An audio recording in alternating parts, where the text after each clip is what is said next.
Des images fortes, des accords historiques et des chiffres qui battent les records, c'est à quoi peut se résumer la visite d'amitié et de travail, la deuxième effectuée du 12 au 15 juin 2023 par le président de transition, président de la République, chef de l'État, général Mohamed Idriss Déby Itnou à Abu Dhabi. Le ton a été donné par l'audience accordée par le chef de l'État à Cheikh Chahboud Ben Nahyan Ben Moubarak Ben Al Nahyan, secrétaire d'État aux affaires étrangères chargé des questions africaines des Émirats arabes unis et membre du Conseil des ministres. Un premier tour d'horizon des relations a été fait à cette occasion dans la perspective de l'entretien qu'aura le chef de l'État avec le président émirati. Une visite aux accents économiques et commerciaux car il existe de nouveaux domaines sur lesquels le Tchad entend miser dans le cadre de sa coopération avec ce pays. Essentiellement, nous avons discuté des sujets d'intérêt commun, notamment des sujets économiques. Il s'agit du renforcement, n'est-ce pas, de la coopération économique entre le Tchad et les Émirats arabes unis sur plusieurs secteurs, notamment le secteur minier, le secteur de l'énergie, le secteur des infrastructures d'intégration pour le Tchad, qui est vraiment un secteur essentiel pour notre économie. Et bien entendu, la table ronde de mobilisation des ressources pour le financement du plan national de développement. Et cet échange nous a permis, n'est-ce pas, d'être d'accord sur un certain nombre de dossiers sur lesquels nous allons pouvoir travailler également techniquement avec les ministres concernés qui ont accompagné le chef de l'État. En plus du tête-à-tête au palais présidentiel, l'audience a aussi permis de tracer les grandes lignes des discussions techniques entre la partie émirati et la délégation tchadienne, comprenant notamment 4 ministres. Les orientations stratégiques sont également sorties de cet endroit. Ici, c'est le palais présidentiel dans lequel, ce 13 juin 2023, le chef de l'État, Mohamed Idriss Déby Itnou, est accueilli avec tous les honneurs. Cet entretien au sommet avec son Altesse, Cheikh Mohammed Ben Zayed Al Nahyan, président des Émirats arabes unis, et son hôte de marque, le président des transitions, général Mohamed Idriss Déby Itnou, est particulièrement remarquable. Le cadre choisi n'est pas anodin. Il traduit l'estime que porte le dirigeant émirati à son frère et ami, général Mohamed Idriss Déby Itnou, et témoigne de la singularité des liens unissant le Tchad et les Émirats arabes unis. Des relations qui sont appelées à prendre un nouvel élan à partir de cette entrevue qui a permis de procéder à un examen minutieux de la très promoteuse coopération bilatérale. Les voies et moyens pour stimuler les liens bilatéraux et les consolider ont été étudiés par les deux hommes d'État. C'est une visite historique de la plus haute importance. Il s'agit d'une prouesse diplomatique. Elle est couronnée de succès à tous les niveaux. Elle marque une grande évolution dans les relations bilatérales. Cette visite est en quelque sorte un indicateur d'exemplarité de cette coopération. Dans l'avenir, nous espérons que ces relations vont se densifier davantage au profit des deux peuples frères.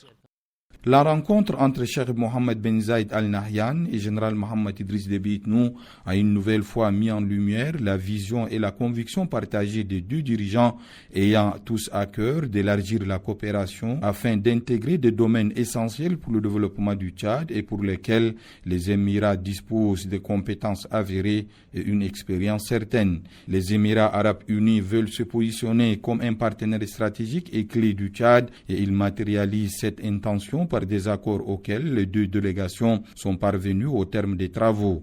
Des accords historiques sont signés ce 14 juin 2023 entre les délégations de deux pays. L'échange des parapheurs s'est déroulé sous le regard du chef de l'État, général Mohamed Idriss Déby Itnou, et son Altesse Cheikh Mohammed Ben Zayed Al Nahyan, président des Émirats arabes unis.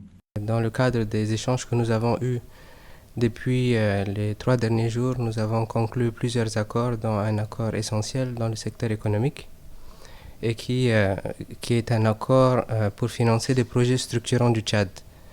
Il s'agit d'un accord historique dans la mesure où il s'agit d'un montant assez important, 1,5 milliard de dollars, qui a été signé aujourd'hui, afin de financer, comme je le disais tantôt, les projets structurants du Tchad. Le chef de l'État, dans son message aux autorités émiraties, a été très clair. Il a visité toutes les provinces du Tchad, il a rencontré les populations tchadiennes et est revenu avec des données réelles pour expliquer la situation de notre pays, pour expliquer le potentiel économique qui existe et pour voir dans quelle mesure nos partenaires, les principaux partenaires, puissent nous accompagner.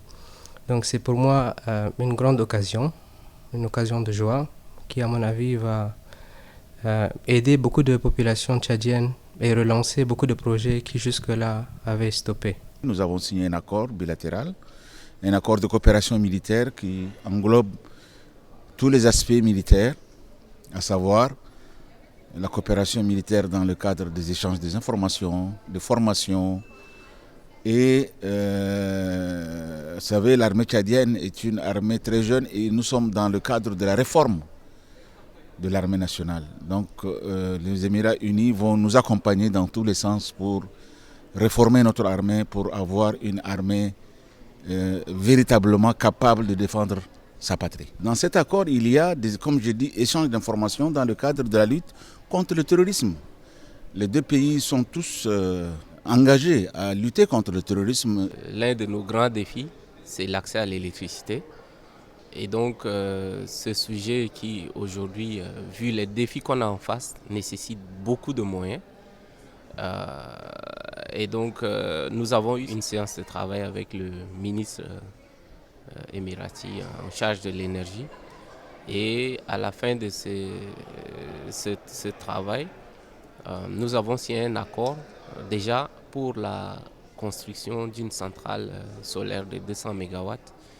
Et au-delà de cela, cet accord inclut aussi tout autre projet dans le domaine énergétique qu'on doit développer ensemble. Donc un point focal a été désigné. Et comme vous le savez, on a pas mal de nos grandes villes qui ne sont pas encore électrifiées. Et donc, ça a été l'opportunité de mettre tous ces ensembles de nos défis qui, si ça dépendait seulement du budget public, ça mettrait des années. C'est une opportunité qui nous permet en un seul coup de financer la plupart de nos défis énergétiques. Sa particularité, comme vous l'avez constaté, c'est le fait que les deux chefs d'État se sont engagés et ils ont mis les proches collaborateurs qui travaillent sur les dossiers des deux côtés pour que ça aille vite. Ce n'est pas un intermédiaire qui est venu ici ou qui est allé là-bas, comme c'est le cas, et ce qui fait traîner les choses. Donc les instructions ont été claires de part et d'autre pour que les deux délégations puissent continuer à travailler pour que très bientôt une équipe descende au Tchad. Nous avons déjà des études qui ont été faites. Donc c'est de partager ces études-là pour que très rapidement qu'on se mette à exécuter. Nous sommes très convaincus que le Tchad, avec l'appui des Émirats arabes unis, arrivera donc à construire ce secteur et à aller vraiment vers le chantier donc, de l'industrialisation. C'est un accord d'abord gagnant-gagnant, mais il faut une grande expertise dans ce secteur. Il faut aussi des grands moyens, ça il faut le dire, et nous avons l'assurance des plus hautes autorités émiraties que tous ces appuis-là seront disponibles et que dans un futur très proche, nous pourrions donc aller dans les détails de cet accord-là pour donc arriver à identifier nos projets qui sont en veilleuse et de pouvoir les mettre à jour. C'est-à-dire, parmi ces projets, nous avons l'inventaire minier qui passe par la cartographie et nous avons aussi la construction et l'équipement d'un laboratoire qui est très important parce que jusqu'à là, toutes les sociétés qui interviennent dans le secteur minier amènent les échantillons à l'étranger pour faire les analyses et ça c'est coûteux en termes de finances mais en termes aussi de temps. Nous avons aussi la construction et les équipements d'une raffinerie. Nous avons tout à gagner avec cet accord qui vient d'être signé. Les Émirats arabes unis sont un partenaire économique et commercial du Tchad. Le nouveau tournant que prend la coopération et son élargissement est sous-tendu par les secteurs privés appelés par le chef de l'État à faire des investissements massifs dans les nouveaux domaines de coopération. Cela sonne comme une vraie aubaine pour les hommes d'affaires tchadiens qui entendent saisir cette opportunité. quand notre président part quelque part discuter avec des hommes d'affaires, avec des investisseurs étrangers, pour leur dire venez chez moi au Tchad, faites des relations avec des hommes d'affaires tchadiens, c'est tout l'essentiel. Il reste à nous maintenant de saisir ces opportunités. Et que sont ces opportunités? Le Tchad, c'est un pays qui a tout à offrir. C'est un pays jeune et vierge. Nous avons la chance d'avoir également un président jeune. Et vous savez, en matière d'investissement et de business, quand un président d'un pays est jeune, pour les investisseurs, c'est un gage de succès. C'est un gage de longévité d'affaires. Ça, les Émiratis le voient. Nous sommes prêts. Nous sommes prêts à recevoir, à accueillir tous les investisseurs étrangers, émiratis ou autres, de venir chez nous. Nous sommes prêts à leur montrer en tant que guide, de par notre expérience, nos expériences, de par nos volontés pour transformer le pays économiquement, de par notre patriotisme de vouloir investir dans notre pays. Nous sommes prêts à recevoir tous ces investisseurs que le chef de l'État a eu la gentillesse et la générosité d'aller les rappeler en quelque sorte de venir au Tchad.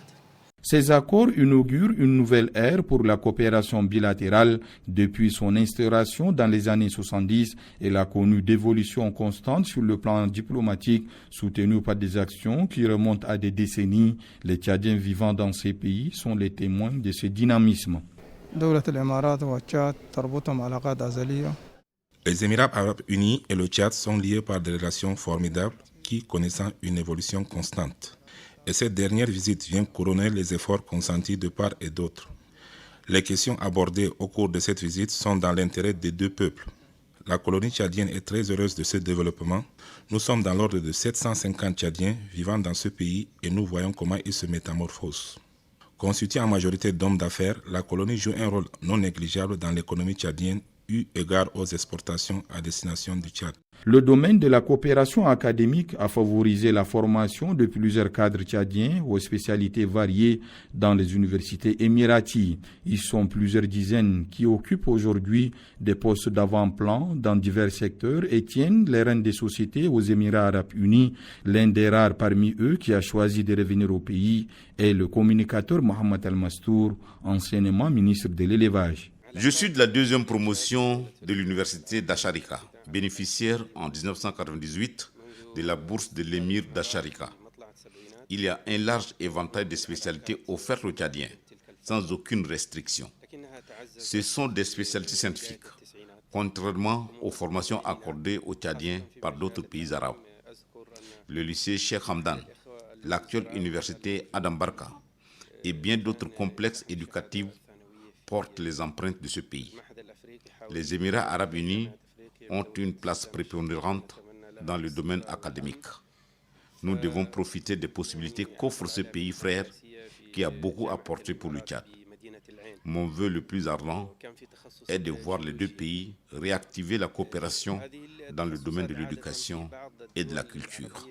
Pour évaluer les réalisations des Émirats arabes unis au Tchad, il faut se tourner vers le Conseil supérieur des affaires islamiques du Tchad.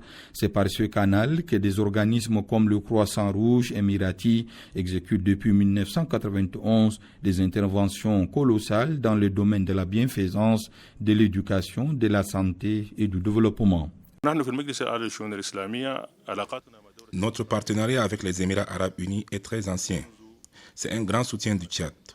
Des vagues des imams et des prédicateurs sont envoyés dès notre premier accord. Et depuis lors, les actions concrètes se sont multipliées, qu'il s'agisse de la construction des mosquées, des écoles, des centres de santé, des points d'eau ou en matière de développement par la construction d'abris décents, de l'entrepreneuriat ou des actions humanitaires. C'est à travers les Émirats arabes unis que le Tchad s'est fait un nom en matière de mémorisation du Saint-Coran sur le plan mondial. Car les concours organisés dans ce pays ont été tribunes où les Tchadiens ont exprimé leur talent. Ils ont toujours répondu présents et parmi les meilleurs compétiteurs. Les Émirats arabes unis sont l'un des premiers pays à soutenir le Tchad en apportant des aides aux réfugiés soudanais accueillis au Tchad. Un acte parmi tant d'autres que pose Abu Dhabi, un des premiers et fervents soutiens de la transition.